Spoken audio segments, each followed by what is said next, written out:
Martial spirit के episode 67 के साथ हाजिर हूँ। तो फिर चलिए एक्सप्लेनेशन शुरू करते हैं। पिछले एपिसोड में हमने देखा था कि चेनफेंग एल्डर जू के पास जाता है, उनसे हेल्प के लिए पूछता है। तो एल्डर जू कहता है कि वो उसकी ज़्यादा हेल्प नहीं कर सकता।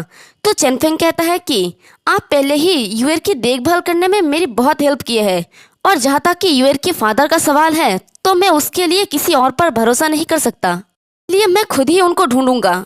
एल्डर जू कहता है कि ठीक है, चिंता मत करना, मैं यूएर के ऊपर नजर रखूंगा, लेकिन तुम्हारे पास सिर्फ 1 महीना का ही टाइम है, उसके बाद तुम्हें वापस आना होगा। तो ये सुन के चेनफेंग थोड़ा परेशान होकर कहता है कि क्यों, क्या कुछ बड़ा होने वाला है? तो एल्डर जू कहता है कि क्या तुम मैच को भूल गए हो? टूर्नामेंट में तुम्हारे परफॉर्मेंस के बेस पर तुम लोगों को री रैंक किया जाएगा। ये सुन के चेनफेंग कहता है कि ओह वो मैच, मैं तो नहीं जा रहा हूँ, यूएर के फादर का मामला है ये। तो एल्डर जू कहता है कि मैं जानता हूँ कि तुम एक नॉर्मल फ्रेशमैन से कहीं ज्यादा पावरफुल हो और ये तुम्हारे लिए कोई ज्यादा बड़ी बात नहीं है, लेकिन मैं फिर भी चाहता हूँ कि तुम रहो, क्योंकि तुम अभी ए लिस्ट के लिए टूर्नामेंट ड्राफ्ट में ज्वाइन हो गए होने के लिए क्वालिफिकेशन हासिल करना चाहते हो।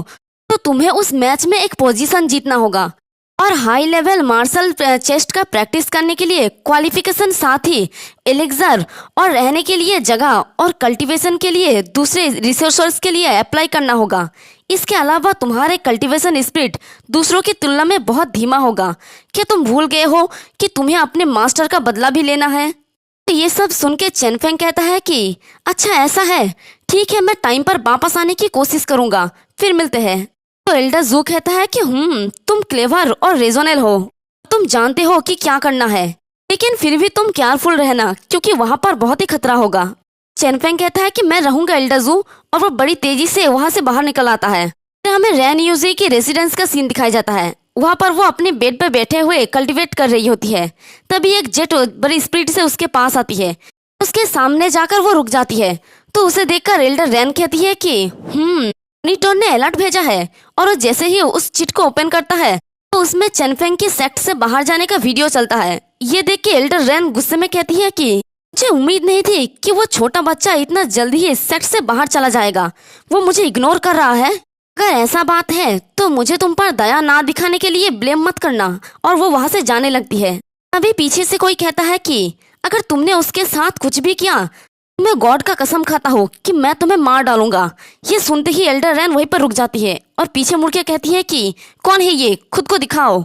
और वो अपने मन में सोचती है कि कोई मेरे रूम में छुपा हुआ है, लेकिन मुझे ये महसूस भी नहीं हुआ तब तक कि उसने मुझे वो चेतावनी नहीं दी। तभी देखते हैं कि पर्दों के पीछे से एक आदमी बाहर निकल आता है, और उसका नाम होता है वू। तो वो कहता है कि रैनीजुई, 8 साल बीत गए लेकिन तुम थोड़ा सा भी चेंज नहीं हुई। तो उसे देखकर एल्डर रैन थोड़ा हैरान हो जाती है और कहती है कि तुम तो यांग किंगवी की सर्वेंट हो, है ना?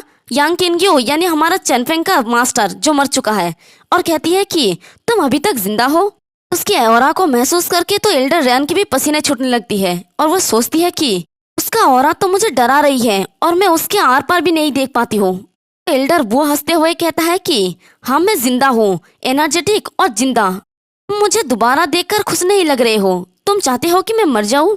एल्डर रैन कहती है कि अरे आप मजाक कर रहे हो, यान क्योंकि की मौत के बाद आप लापता हो गए थे, मैंने तो सोचा कि आप, खैर अब आप यहाँ हो, मुझे तो आपको देखकर बहुत ही खुशी हो रही है। तो एल्डर वो कहता है कि इसे बचा कर रखो, घिनौना है, मुझे पता है कि तुम कौन हो, इसलिए मेरे सामने नाटक मत करो, मेरे पास तुम पर टाइम बर्बाद करने के लिए टाइम नहीं है। तो क्या तुम समझे कि मैंने अभी क्या कहा? तो एल्डर रैन कहती है कि आप चेनफेंग को प्रोटेक्ट करना चाहते हैं, लेकिन क्या आप हमेशा के लिए उसे प्रोटेक्ट कर सकते हैं? ये सुन के एल्डर वो कहता है कि हमेशा के लिए ना, सिर्फ लूजर्स को ही हमेशा के लिए दूसरों की प्रोटेक्शन की जरूरत होता है, और उससे जरूरत पड़ा तो मैं उसे खुद ही मार डालूंगा। और उसे अभी भी अपने फादर की मौत के बदला लेना है। अब यहाँ पर फादर लिखा है, शायद यहाँ पर मास्टर लिखना चाहिए था, इसलिए वो बेकार में ही नहीं मर सकता, कम से कम मैच शुरू होने तक तो नहीं, और उससे पहले तक तुम उसे छू भी नहीं सकते। तो एल्डर रैन कहती है कि अगर मैं इंसिस्ट करूँ तो क्या? ये सुनते ही एल्डर बू बहुत ही अपने जबरदस्त ऑरा को रिलीज करता है और गुस्से में कहता है कि मैं तुम्हें चेतावनी देता हूँ। और उसके ऑरा को महसूस करके एल्डर रैन काफी ज्यादा घबरा जाती है और कहती है कि ठीक है, उसके मास्टर और आपके खातिर मैं मैच शुरू होने तक उसे नहीं छूऊंगा। वो अपने मन में सोचती है कि ये कैसे हो सकती है, वो सिर्फ यान किंग्यू का एक सर्वेंट है, तो वो इतना पावरफुल क्यों है? तो एल्डर वो कहता है कि बेहतर होगा कि तुम अपने वार्ड पर ध्यान दो। ऑफ कोर्स अगर तुमने अपने बात से पलट गए तो मेरे लिए तुम्हें मार डालने का एक अच्छा रीजन होगा। वो ये कहकर वहां से चला जाता है। तो उसके जाने के बाद एल्डर रैन गुस्से में अपने मन में कहती है कि सिट, ना सिर्फ वो मरा नहीं बल्कि वो और भी ज्यादा पावरफुल हो गया है। मुझे चेनफेंग को ना छूने की धमकी दोगे? ठीक है, मैं नहीं छूंगा, लेकिन ये कहना मुश्किल है कि क्या कोई और उसे मारना चाहता है। आफ्टर ऑल किंगसन माउंटेन पर टाइम टू टाइम बीस्ट का दंगा होता रहता है और चेनफेंग सिर्फ डिवाइन डोर रियलम के 3rd लेवल पर ही है। अगर वो उनमें से किसी एक में फंस जाता है तो उसका बचने का कोई उम्मीद नहीं है, वो अभी भी मरने वाला है। फिर हमें किंगसन माउंटेन का सीन दिखाया जाता है। चेनफेंग वहां पर पहुंच जाता है और वो सोचता है कि मुझे पता है कि रैन यूजी मुझ पर जासूसी कर रही है, लेकिन वो चालाक औरत अभी तक दिखी क्यों नहीं? जरूर ही कुछ तैयारी कर रही होगी। खैर भूल जाओ, इससे कोई फर्क नहीं पड़ता कि वो मेरे लिए क्या तैयारी करती है। मेरे पास उसके लिए जवाबी उपाय है। प्रॉब्लम को देखो और उसको सॉल्व करो। अभी मेरे लिए सबसे इम्पोर्टेंट चीज है यूएर के फादर को ढूंढना। जियाओ हो के मुताबिक यहाँ वो काम कर रहे थे, मुझे जल्द ही करना होगा। वो बड़ी तेजी से जंगल की तरफ आगे बढ़ रहा होता है। तभी वो एक जगह पर रुक जाता है और हैरानी से सामने की तरफ देख के कहता है कि रुको, यहाँ पर इतने सारे डिमोनिक बिस्ट क्यों आ रहा है? क्या ये रैन यूजी ने ये सब किया है? और देखते हैं कि उसके तरफ बहुत सारे डिमोनिक बिस्ट भागते हुए जा रहा होता है। तो ये देख के चेनफेंग कहता है कि what the hell is this? तभी हमारा यिंग बाहर निकल आती है और कहती है कि ये बीस्ट रायोट यानी दंगे का शगुन है। तो इंग को देखकर चेनफेंग कहता है कि इंग, क्या तुम बाहर आ सकती हो? और बीस्ट रायोट के लिए शगुन से तुम्हारा क्या मतलब है?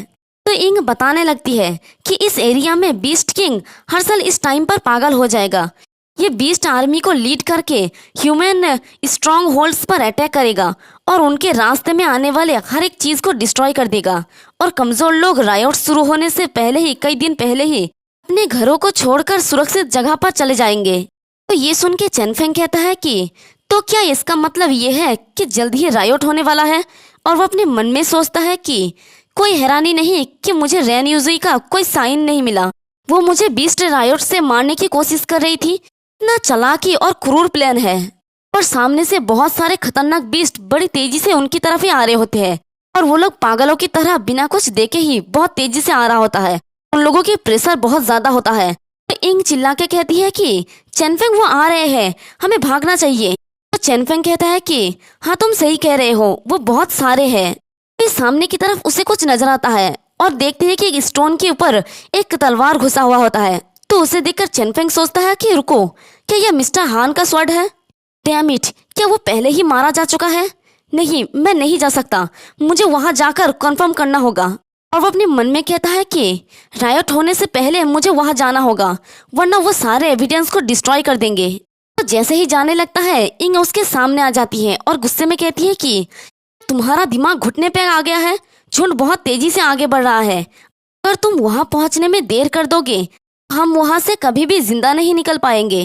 तो चेनफेंग उसे पार करके आगे बढ़ जाता है और कहता है कि इंग, मैंने यूएर से वादा किया था कि किसी न किसी तरीके से उसके फादर को ढूंढ लूंगा।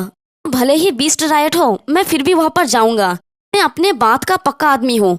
तो इंग चिल्ला के कहता है कि हे तुम रुको।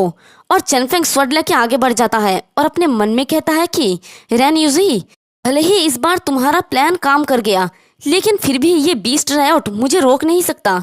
और इसी के साथ हमारा ये वाला एपिसोड भी खत्म हो जाता है। एक्सप्लेनेशन पसंद आई तो कमेंट करके ज़रूर बताना। वीडियो को लाइक और चैनल को सब्सक्राइब कर देना। शुक्रिया।